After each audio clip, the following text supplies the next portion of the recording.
नमस्कार। लर्निंग मंत्रा के दैनिक मंथन कार्यक्रम में आपका स्वागत है। मैं हूं आपके साथ विवेक मिश्र। हमारा आज का विषय है न्यायिक समीक्षा। हाल ही में सर्वोच्च न्यायालय ने सेंट्रल विस्टा परियोजना को ऐसी विशिष्ट परियोजना मानने से इनकार कर दिया है जिसके लिए व्यापक न्यायिक समीक्षा की आवश्यकता हो। सर्वोच्च न्यायालय ने कहा कि न्यायालय की भूमिका विधि की वैधता और सरकारी कार्यों सहित संवैधानिकता की जांच करने तक सीमित है। नई दिल्ली की सेंट्रल विस्टा परियोजना में राष्ट्रपति भवन, संसद भवन, उत्तर और दक्षिण ब्लॉक, इंडिया गेट और राष्ट्रीय अभिलेखागार शामिल हैं।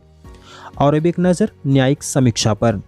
न्यायिक समीक्षा विधायी अधिनियमों और कार्यपालिका के आदेशों की संवैधानिकता की जांच करने के लिए न्यायपालिका की शक्ति है जो केंद्र और राज्यों की सरकारों पर लागू होती है।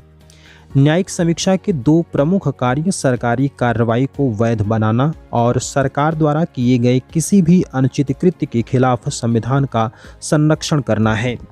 आपको बताते चलें कि न्यायिक समीक्षा को इंदिरा गांधी बनाम राज नारायण के केस में संविधान की मूल संरचना माना गया था। साथ ही इसको भारतीय न्यायपालिका के व्याख्याकार और पर्यवेक्षक की भूमिका में देखा जाता है। न्यायिक समीक्षा समझने के बाद और अब एक नज़र न्यायिक समीक्षा के प्रकार पर। आमतौर पर न्यायिक समीक्षा तीन प्रकार की होती है: विधायी कार्यों की समीक्षा, प्रशासनिक कार्रवाई की समीक्षा और न्यायिक निर्णयों की समीक्षा। विधायी कार्यों की समीक्षा का मतलब होता है कि विधायिका द्वारा पारित कानून संविधान के अनुसार है या नहीं, जबकि प्रशासनिक कार्रवाई की समीक्षा के अंतर्गत एजेंसियों पर उनकी शक्तियों का निर्वहन करते समय उन पर संवैधानिक अनुशासन लागू करने के लिए किया जाता है।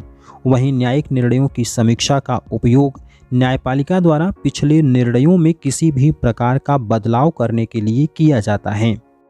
और अब आइए एक नज़र डालते हैं न्यायिक समीक्षा के महत्व पर। यह संविधान को सुप्रीम बनाए रखने के लिए और विधायिका व कार्यपालिका द्वारा सत्ता के दुरुपयोग को रोकने के लिए अति आवश्यक होता है।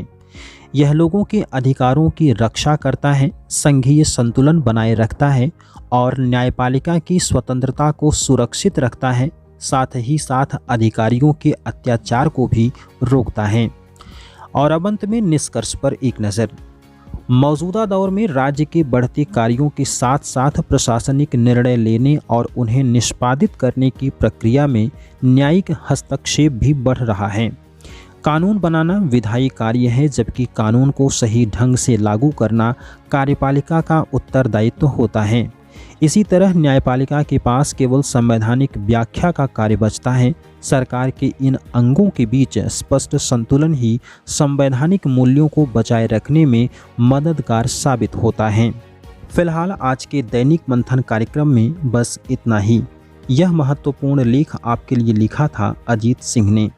हमारा ये प्रयास आपको कैसा लग रहा है हमको कमेंट बॉक्स में ज़रूर बताएं। वीडियो को लाइक करिए, दोस्तों के साथ शेयर करिए और चैनल को सब्सक्राइब करिए। हमारी आपकी मुलाकात कल फिर इसी समय इसी चैनल पर होगी किसी नए टॉपिक के साथ। तब तक के लिए नमस्कार।